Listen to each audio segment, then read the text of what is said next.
Rap text and merge and centre.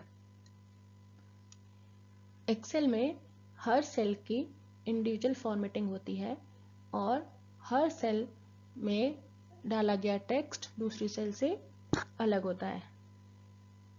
यदि मैं B3 में कोई टेक्स्ट टाइप करती हूँ और वो अगली सेल में मतलब C3 में भी दिखाई देता है, तो इसका मतलब ये नहीं है कि वह C3 में भी है। C3 में टेक्स्ट इसलिए दिख रहा है क्योंकि C3 इस समय खाली है, C3 में कोई वैल्यू इंसर्टेड नहीं है। किसी सेल में कोई टेक्स्ट जो दिखाई दे रहा है वो वास्तव में है या नहीं है, ये जानने के लिए हमें फॉर्मूला बार देखना चाहिए। हर एक्टिव सेल का टेक्स्ट फॉर्मूला बार में भी दिखाई देता है। एक्सेल में हम कॉलम की विड्थ और रो की हाइट बढ़ा सकते हैं जिससे कि टेक्स्ट उसी सेल के अंदर एडजस्ट किया जा सके। यदि किसी सेल में कोई टेक्स्ट है जो ज़्यादा बड़ा है और दूसरी सेल में भी दिखाई दे रहा है, और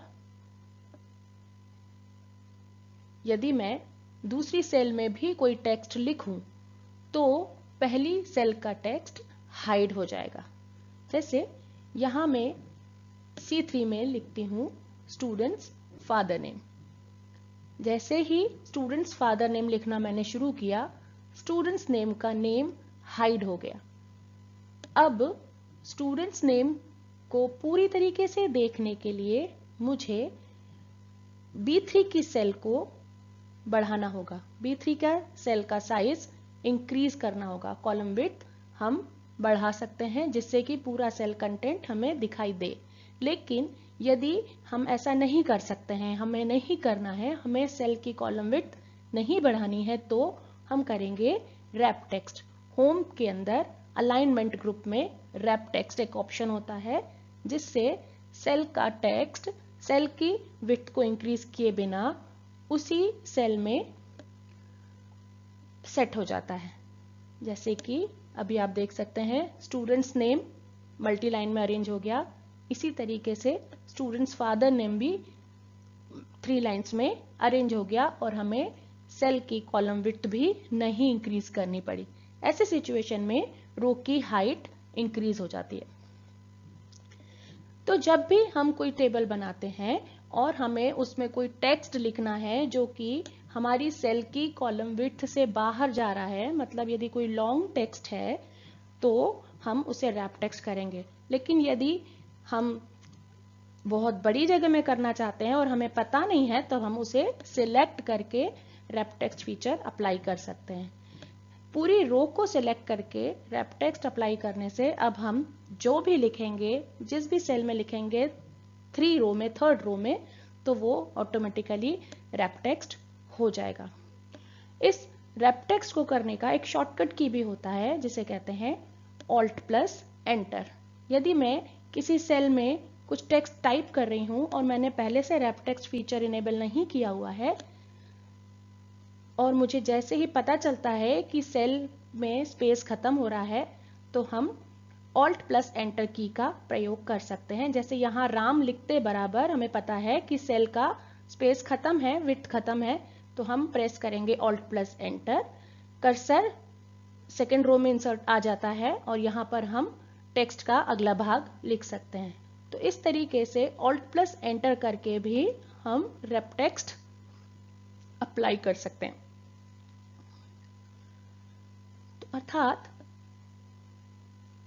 जब भी कभी किसी बड़े टेक्स्ट को मल्टी लाइन में अरेंज करना हो, कॉलम की विड्थ बढ़ाए बिना अरेंज करना हो, तो हम रैप टेक्स्ट करेंगे।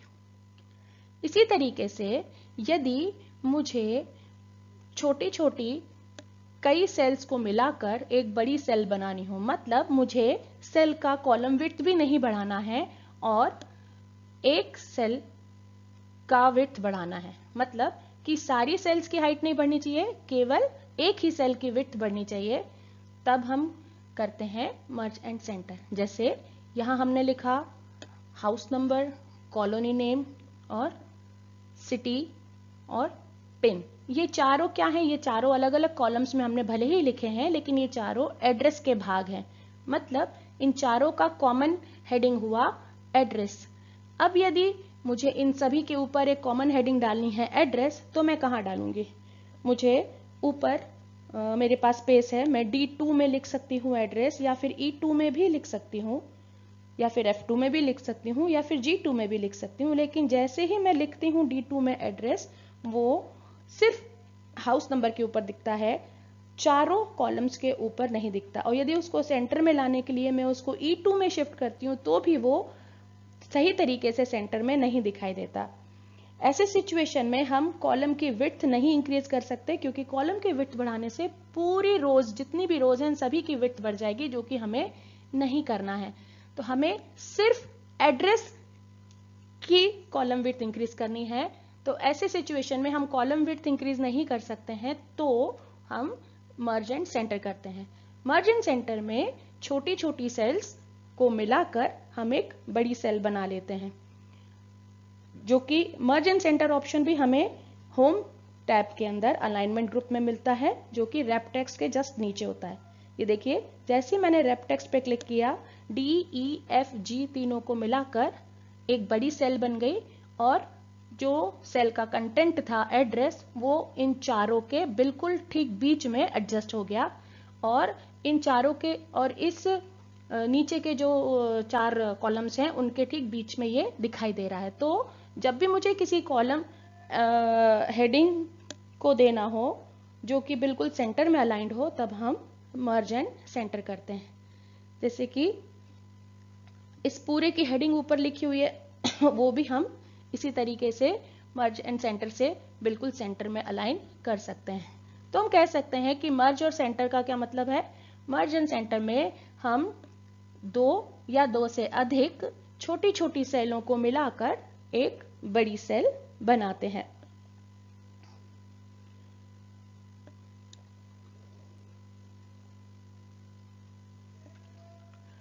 Join cells to create a big cell. ऐसे ही रैप टेक्स्ट को भी आप कह सकते हैं कि arrange a big text in a cell without increasing its column width.